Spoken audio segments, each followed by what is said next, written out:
ব্যর্থতাও মেনে নিতে হয়।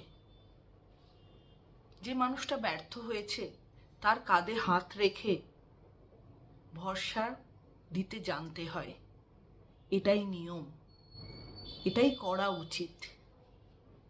সফলতা আমাদের সবার জীবনে আছে, ব্যর্থতাকেও মেনে নিয়ে চলতে হয়। সফলতাই যে শুধু আসবে সেটা ভাবনাটা কিন্তু সবসময় রেখে দিলে হবে না। ব্যর্থতার পাশাপাশি যেরকম সফলতা রয়েছে সেরকম সফলতার সাথে সাথে কিন্তু ব্যর্থতাকেও মেনে নিতে হবে।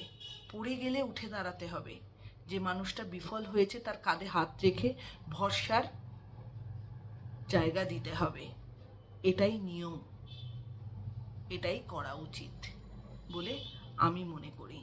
তাকে ছেড়ে দেওয়া নয়, তার পাশে দাঁড়ানো, তাকে সাহায্য করা।